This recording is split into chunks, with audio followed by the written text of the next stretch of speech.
Magandang araw mga ka-healer. Ayan po, for today's video po ay magtuturo na naman po ako about kalooban ni Ama through biblical. Kasi yan lang pong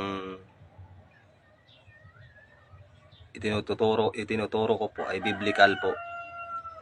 Hindi po ako tumuturo ng mga ganun, sa lihim. Hayag po ang itinuturo ko sa inyo, yung mga biblical. Gusto niyo ba na tawag yan? Araw-araw protektado kayo?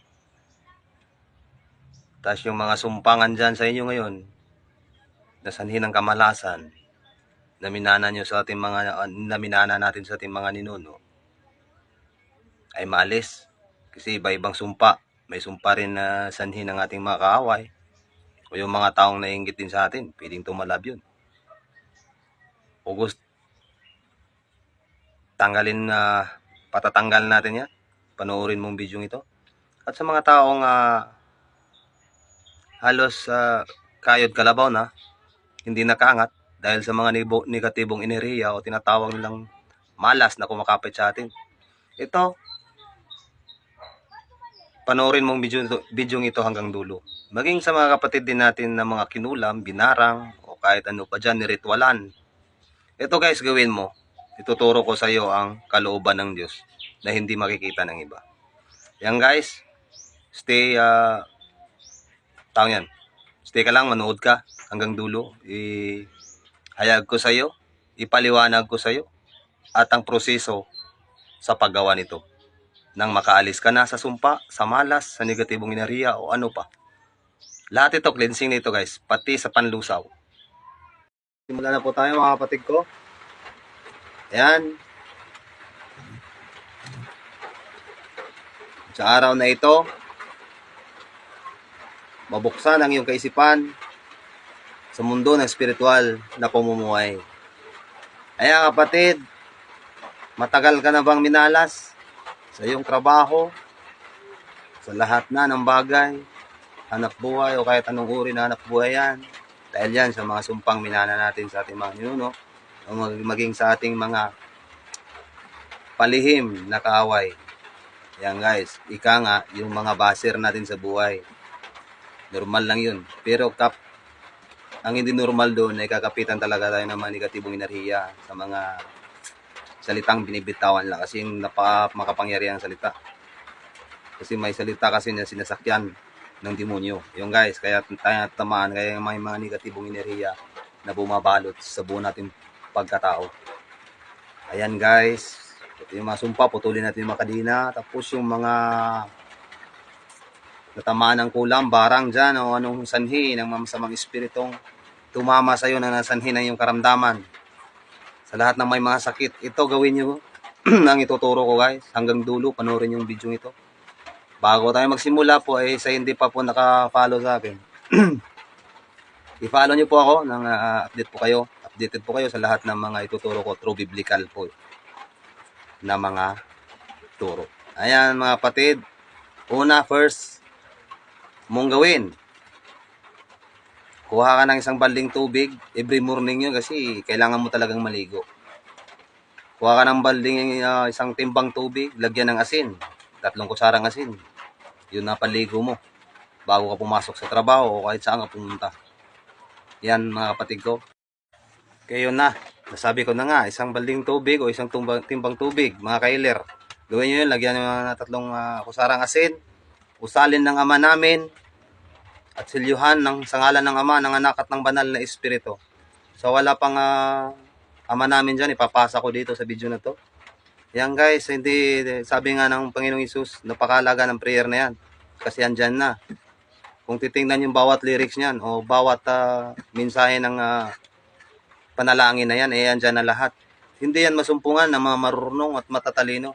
Yung mga walang muwang, walang kaalam-alam. Sabi nga ng Panginoong Hesus, ipapasa ko din dito mamaya, may bersikulo yan na hindi, salamat Ama. Nung napuspos siya ng Banal na Espiritu sa akin, sinabi niya, salamat Ama, hindi mo hinahayag sa matatalino at marurunong. Ngunit inihayag mo sa mga walang muwang, walang kaalam-alam. Kasi bakit ko ba nasasabing ang Ama namin ay napaka powerful? na panalangin yan pag usalin sa tubig na panligo mo. Kasi kung bawal tingnan mo, una is blessing. Pag sinabing dyan, blessing. Sabi ng Panginoon dyan, bigyan mo kami ng makakain, blessing yon. Tapos patawarin mo kami sa may mga pagkakasala. Ganun din patawad po kami sa mga nagkasala sa amin. Repentance yun, paglilinis din yun. At huwag mo kami iadya sa tukso. O proteksyon yun. At iligtas, meaning to save. Iligtas mo kami sa gawa ng mga masama. Andun na yun lahat. Hindi lang natin nakita. Sabi nga naman ng Panginoong Hesus, ang batong itinapon, yun pa ang pinakamalagang bato. Yan guys, ang katotohanan yan sa bawat salita ng mahal na Panginoong Hesus. Yan, usalin nyo yun. Ihip nyo yun sa tubig na panligo nyo. May susi yan na pambuhay para mabubuhay talaga.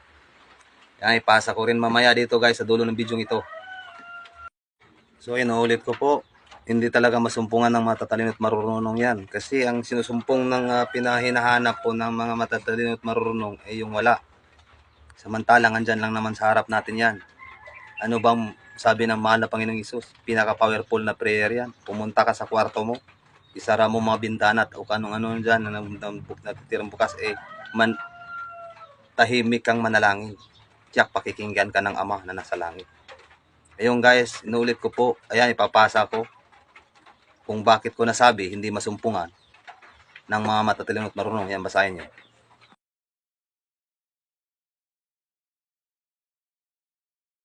Ayun mga kapatid, napasa ko na nga, nakita nyo na hindi talaga masumpungan ng matatalino at marunong yan. Kasi iba yung sinasaliksik po nila.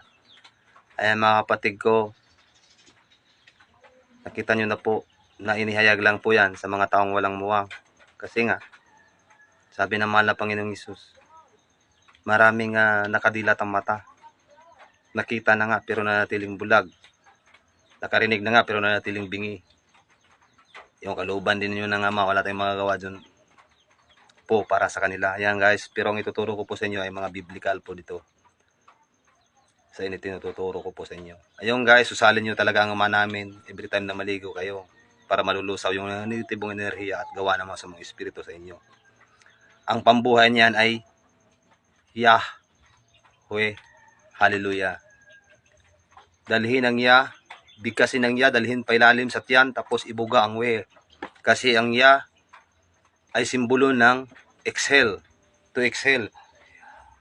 Ganon, buhay yan breath. Tapos ibuga mo rin sa tubig ang We, yun ang susi niya. Tapos tumingala ka at banggitin mo ang hallelujah.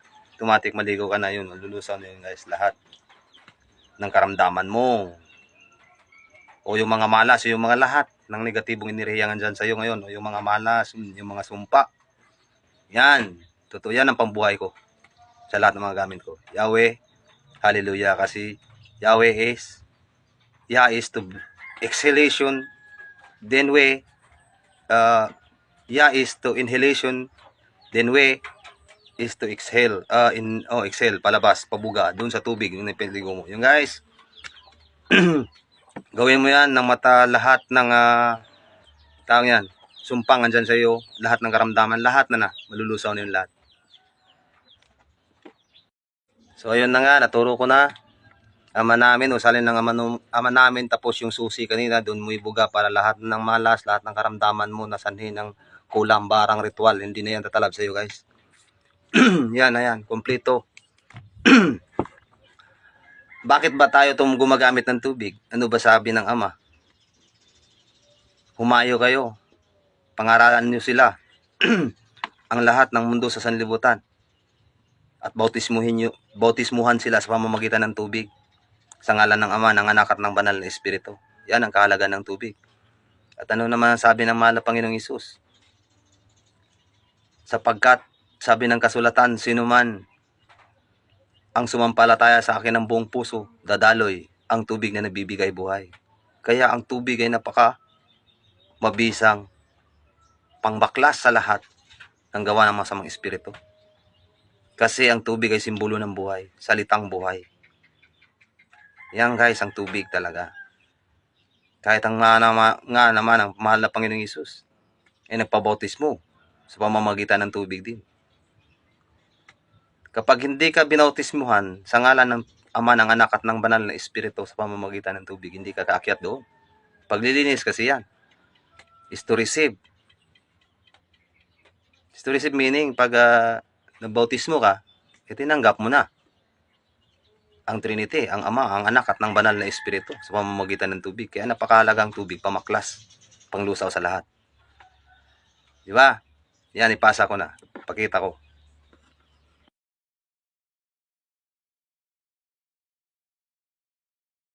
So, yun na nga, nakita nyo na. Pangaralan nyo sila. Bautismuhan sa ngalan ng Ama, ng Anak at ng Banal na Espiritu. So, kaya tayo gumagamit ng tubig. Yan. Inulit ko po mga kapatid ko. Marami nagsasabi sa akin na mga kakilala ko mga healer, huwag ko raw ituro ang mga ganun. Baka daw gamitin sa kaliwa or sa kasamaan. Hindi gagana po yan sa kasamaan yung matinuro ko. Kanan yan. Hindi gagana ang salita ng Diyos sa mga walang kabuluhan. Sapagkat sabi ng mahal na Panginoon o Panginoong Diyos. Ano ba sabi niya? Huwag niyong gagamitin ang pangalan ko sa walang kabuluhan. Meaning sa walang kabuluhan. Meaning sa kaliwang paraan. O meaning sa kasamaang paraan. Yun, hindi gagana yan. Yung mga tinuturo ko, hindi nyo yan mapagana sa kaliwa o sa kasamaan. Kasi biblical yan. Yan guys. Ipasa ko rito rin ang Ama namin sa dulo nito. At ang tamang proseso kung paano nyo gawin. Ang susi, tapos usalin mo na ang Ama namin at ang susi. Ayun mga guys, lahat paniwalaan mo na ang lahat ng mga kamalasan sa buhay mo ngayon, lahat ng negatibong enerhiya mo ngayon, lahat ng nandyan sa iyo na ginagawa ng mga kasamaan na spiritual na sakit ay malulusaw yan. Tandaan, tatlong kutsarang asin sa tubig sa timba, usalin ng Ama namin. Yan guys, tapos buga yung susi, doon mo ibuga at maligo ka. Araw-araw mo yan gawin. Yan ang napakalaga sa panalangin yan. Inulit ko, walang makasumpong yan.